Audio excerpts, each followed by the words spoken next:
ಇನ್ನು ಮಂಗಳೂರು ಅಥವಾ ಕುಡ್ಲ ಸಮಾಚಾರದಲ್ಲಿ ಮತ್ತೊಂದು ಮೇಜರ್ ಸುದ್ದಿ.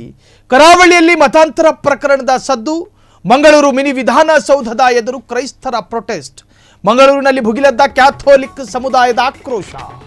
ಕರಾವಳಿಯಲ್ಲಿ ಮತಾಂತರ ಪ್ರಕರಣದ ಸದ್ದು. ಮಂಗಳೂರು ಮಿನಿ ವಿಧಾನಸೌಧದ ಎದುರು ಕ್ರೈಸ್ತರ ಪ್ರೊಟೆಸ್ಟ್.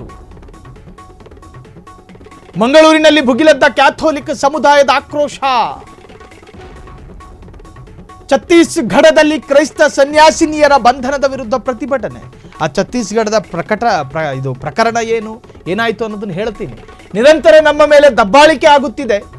ನಮ್ಮ ಧಾರ್ಮಿಕ ಸ್ವಾತಂತ್ರ್ಯಕ್ಕೆ ಧಕ್ಕೆ ಆಗ್ತಾ ಇದೆ. ಪಾಪ ಆ ಕ್ಯಾಥೋಲಿಕ್ ಸಮುದಾಯದ ಆಕ್ರಂದನದ ಮಾತು, ಸುಳ್ಳಾರೋಪ ಹೊರಿಸಿ ನಮ್ಮವರನ್ನ ಬಂಧನ ಮಾಡಲಾಗ್ತಾ ಇದೆ ಅನ್ನೋ ಆರೋಪ. ಬಲವಂತದ ಮತಾಂತರ ನಾವು ಮಾಡಲ್ಲ, ಮಾಡಿಯೂ ಇಲ್ಲ, ಮಾಡೋದು ಇಲ್ಲ, ನಮ್ಮನ್ನು ಕೆಣಕಬೇಡಿ. ಪ್ರತಿಭಟನಾಕಾರರ ಆಕ್ರೋಶ. ಕರಾವಳಿಯಲ್ಲಿ ಮತಾಂತರ ಪ್ರಕರಣದ ಸದ್ದು. ನಾವು ಮೊನ್ನೆ ಆ ಸುದ್ದಿಯನ್ನು ಕೂಡ ಬ್ರೇಕ್ ಮಾಡಿದ್ವಿ. ಛತ್ತೀಸ್ಗಢದಲ್ಲಿ 3 ಕ್ರೈಸ್ತ ಸನ್ಯಾಸಿನಿಯರು, ಮಹಿಳಾ ಸನ್ಯಾಸಿನಿಯರು,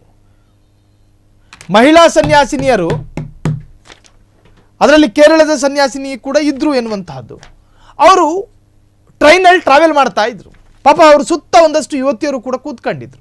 ಇನ್ನು ಛತ್ತೀಸ್ಗಢ ನಮ್ಮ ಕರ್ನಾಟಕದಂತೆಯೋ ಕೇರಳದಂತೆಯೋ ಅಲ್ಲ. ಅಲ್ಲಿ ಜನ ಒಂಥರ ವಿಚಿತ್ರ, ಕಣ್ಣು ಸ್ವಲ್ಪ ದಪ್ಪಗಿದ್ರು ಅಂತಹ ವ್ಯಕ್ತಿಯನ್ನು ಗುರುಗಟ್ಕೊಂಡು ನೋಡ್ಕೊಳ್ಳೋದು, ಹೀಗೆಲ್ಲ ಇರುತ್ತೆ ಆ ವಾತಾವರಣ ಅಲ್ಲಿದ್ದು.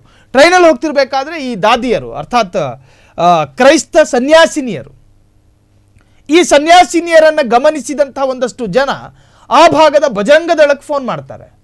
ಮೊದಲು ಗಮನಿಸಿದ್ದು ಆ ಟ್ರೈನಿನ ಪರೀಕ್ಷಕ, ಆತ ಗಮನಿಸ್ಕೊಂಡು ಆತ ಕೂಡ ಲೋಕಲ್ ಆಗಿದ್ದ, ಆ ಭಾಗದ ಬಜರಂಗ ದಳದವರಿಗೆ ಇನ್ಫಾರ್ಮ್ ಮಾಡ್ತಾರೆ, ಇಲ್ಲೇನೋ ಕ್ರೈಸ್ತ ಸನ್ಯಾಸಿನಿಯರು ಮತಾಂತರ ಮಾಡೋ ಥರ ಕಾಣ್ತಾ ಇದೆ ಅಂತ. ಇನ್ನು ಬಜರಂಗ ದಳದವರು ಅವರಿಗೆ ಈ ಥರದ್ದೊಂದು ಸಂದೇಶ ಸಿಕ್ಕಿದ್ರೆ ಸಾಕು ಓಡಾಡ್ಕೊಂಡು ಬರ್ತಾರೆ.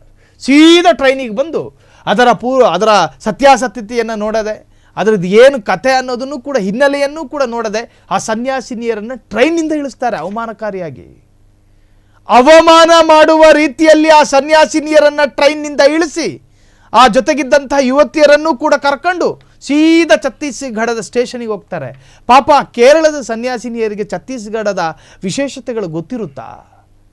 ಆ ಯುವತಿಯರ ಬಳಿ ಪೊಲೀಸರು ಎನ್ಕ್ವೈರಿ ಮಾಡಿದಾಗ ನಮ್ಮ ತಂದೆ ತಾಯಿಯರು ಈ ಕ್ರೈಸ್ತ ಸನ್ಯಾಸಿನಿಯರ ಜೊತೆ ಹೋಗೋದಕ್ಕೆ ಅನುಮತಿ ಕೊಟ್ಟಿದ್ದಾರೆ.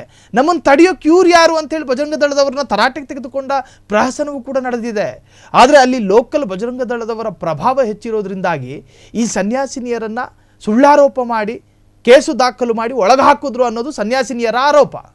ಆ ಛತ್ತೀಸ್ಗಢದ ಬಂಧನದ ವಿರುದ್ಧ ಇವತ್ತು ನಮ್ಮ ಮಂಗಳೂರು ಕುಡ್ಲ ಸಮಾಚಾರದ ನಮ್ಮ ಈ ಮೇಜರ್ ಸುದ್ದಿಯ ಸಾರಾಂಶ ಏನು ಅಂತ ಹೇಳಿದ್ರೆ, ಆ ಛತ್ತೀಸ್ಗಢದ ಆ ಪ್ರಕರಣ ಇದೆಯಲ್ಲ, ಆ ಸುಳ್ಳಾರೋಪದ ಮುಖಾಂತರವಾಗಿ ಸನ್ಯಾಸಿನಿಯರ ಅಕ್ರಮ ಬಂಧನ, ಅದನ್ನು ವಿರೋಧ ಮಾಡಿಕೊಂಡು ಪಾಪ ಕ್ಯಾಥೋಲಿಕ್ ಸಮುದಾಯ ಮಂಗಳೂರಿನ ಮಿನಿ ವಿಧಾನಸೌಧದ ಎದುರು ಬೃಹತ್ ಪ್ರತಿಭಟನೆಯನ್ನು ಮಾಡ್ತಾ ಇದೆ. ಅದಕ್ಕೆ ಸಂಬಂಧಪಟ್ಟ ಹಾಗೆ ಕ್ರೈಸ್ತ ನಾಯಕರೊಬ್ಬರು ಆ ಪ್ರತಿಭಟನೆಯ ಸಂದರ್ಭ ಮಾತನಾಡಿದ ಒಂದು ಝಲಕ್ ನೋಡ್ಕೊಂಡು ಬರೋಣ. ದೇಶದಲ್ಲಿ ಮಹಿಳೆಯರನ್ನು ವಿಶೇಷ ಗೌರವದಿಂದ ಕಾಣುತ್ತೇವೆ. ನಮ್ಮ ದೇಶವನ್ನು ಭಾರತಾಂಬೆ, ನಮ್ಮ ಭೂಮಿಯ ತಾಯಿಯೆಂದು, ಜಗನ್ಮಾತೆಯೆಂದು, ನದಿಗಳಿಗೆ ಮಾತೆಯರ ಹೆಸರಿನಿಂದ ನಾವು ಸಂಬೋಧಿಸುತ್ತೇವೆ.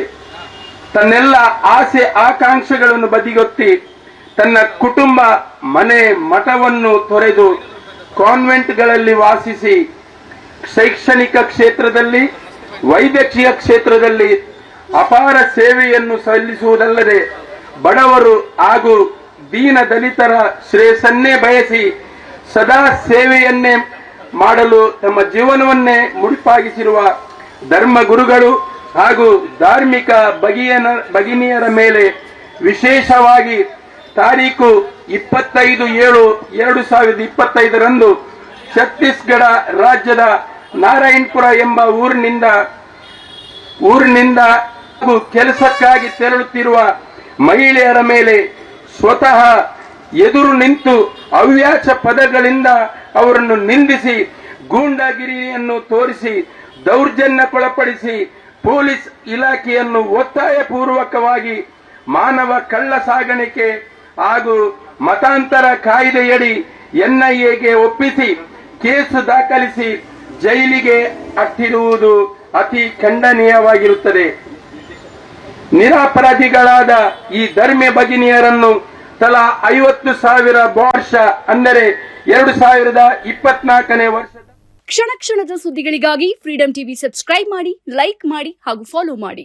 ಹೊಸ ಸುದ್ದಿಗಳ ನೋಟಿಫಿಕೇಶನ್ಗಾಗಿ ಬೆಲ್ ಐಕಾನ್ ಮೇಲೆ ಕ್ಲಿಕ್ ಮಾಡಿ.